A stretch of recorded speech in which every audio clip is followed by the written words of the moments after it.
What do you need to do to survive in a 3 Michelin star kitchen, or any fine dining kitchen for that matter? Unfortunately, the reputation precedes us, and the truth is, these kitchens are hard to work in. It's not all kitchens, but the chefs depicted in The Bear are not far from the truth. It's currently 1:15 in the morning. We just finished dinner service. Finish our 65-hour work week in 4 days. I'm a chef in fine dining. I currently work as a commis in France in a 3 Michelin star restaurant. And today we're going to talk about the tools, equipment, and mindset you need to survive in fine dining and in 3 Michelin star restaurants. Push up!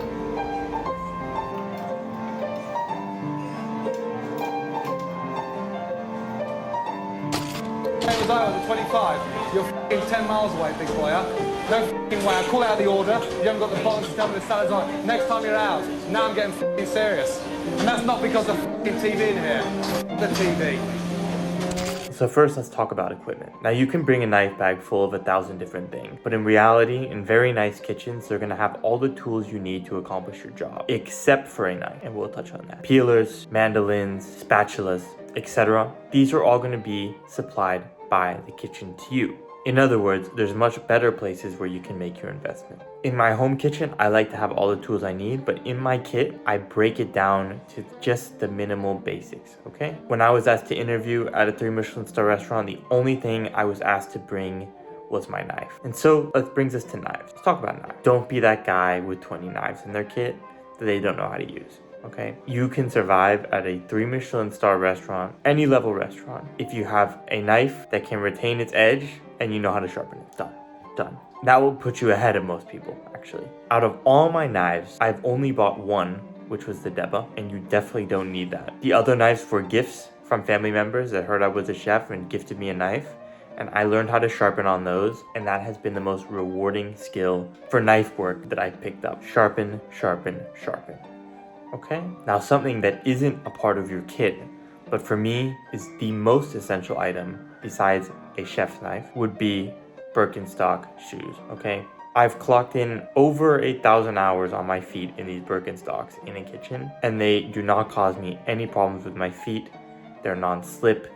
They're wonderful. In the coming weeks, I'm going to replace the soles, and if that works with the cobbler I go to, I will be even more over the moon about them. Your shoes are something you can splurge on, 100%. And just another side note about equipment. There is a reason to buy very nice things. I just received my Mauviel pens. These things I consider, but it's not for the functionality, it's for respecting the crafts of it and for the functionality that comes with it. Okay, calm down, buddy.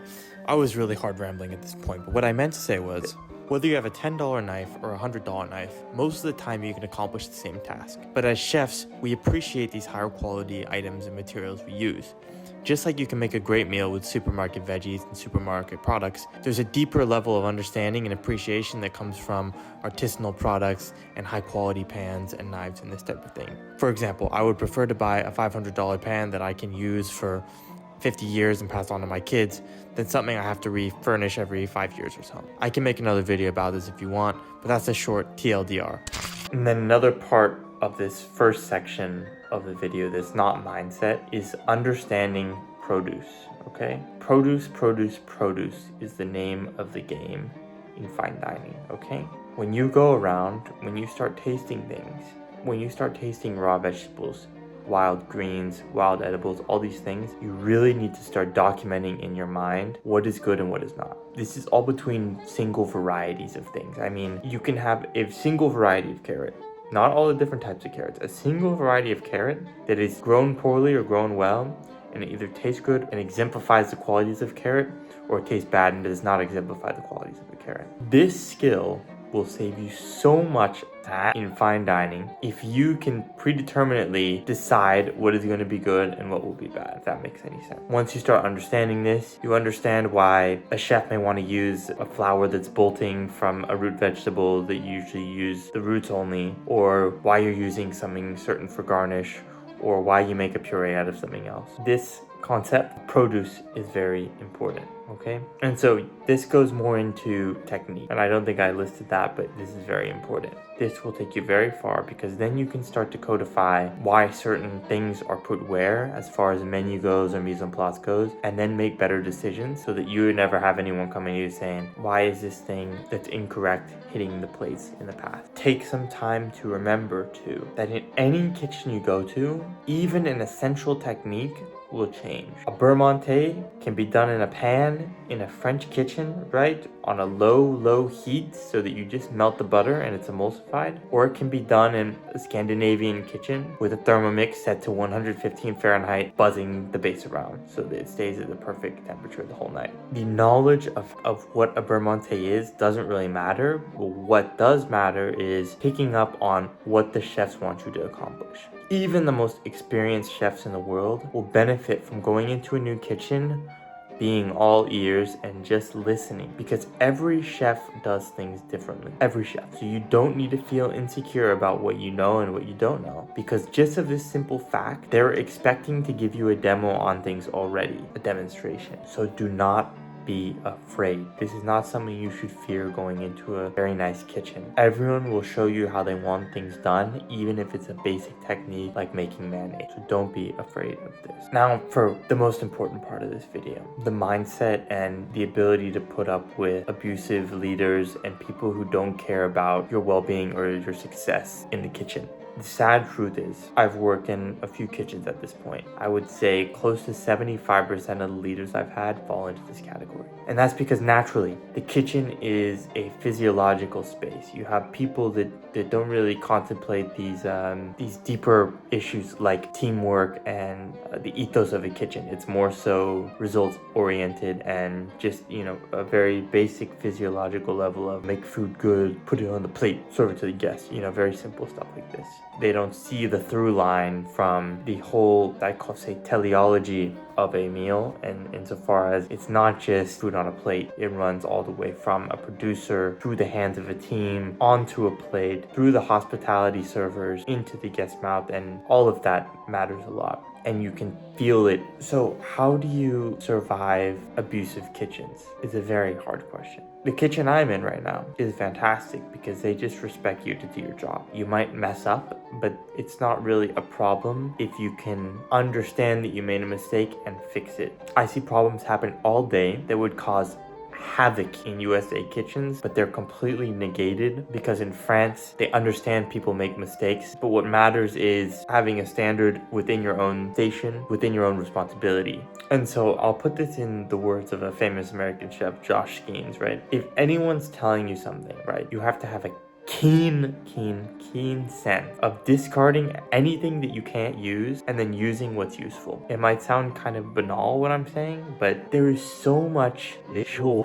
spewed, excuse my language, every single day in the kitchen because it's filled with orthodoxy and an idea of what things should be. The chefs that come before you will pass down what they think to be correct onto the people below them. And in the USA, it's the worst. And it even goes to show why there's way less Michelin stars in the United States than France or Japan, for example.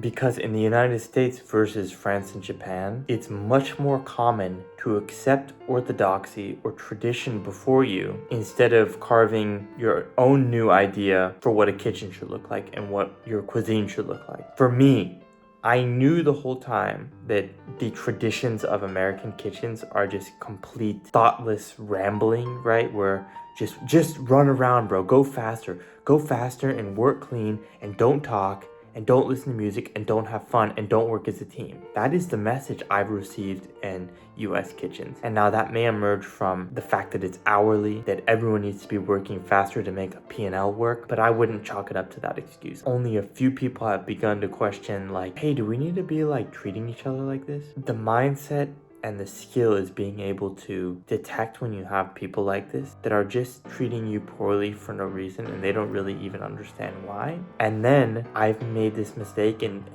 these are some of my deepest regrets, was being so scarred by it, by all the people who really do mean to hurt you, that you don't have the power to listen to the people who have good advice for you. If you're experiencing problems with people or treat you like you have no idea what you're doing, you need to be able to tell when someone does not have your best interests in mind. Just like the chef in the bear that you see is a very sterile, dead environment in that kitchen. It goes to reflect how kind of useless the chef is when he's walking around and just telling people shit and sending people home because the sauce is broken, right? If you're a real chef, you help your team. You realize the kitchen environment is about learning, growth, and teamwork, and that's how you run the best kitchens in the world. And so if you want to survive in the best restaurants in the world, you need to be able to discern bullshit from good advice. And that is a skill I cannot teach you on a YouTube channel. It's a skill, unfortunately, real life is the best at teaching you. And when I run my own kitchen, I will exemplify what I'm saying here. The standard now is to support your team. And not only is it good to support your team, you will have better results. Hear what I'm saying right now. I will prove this and I will go on to show it. I guarantee you. The managers and leaders in the kitchen industry need to do better. That was a little crazy. Anyways, I hope this video is not too long. It's 1:45 now, almost 2 in the morning.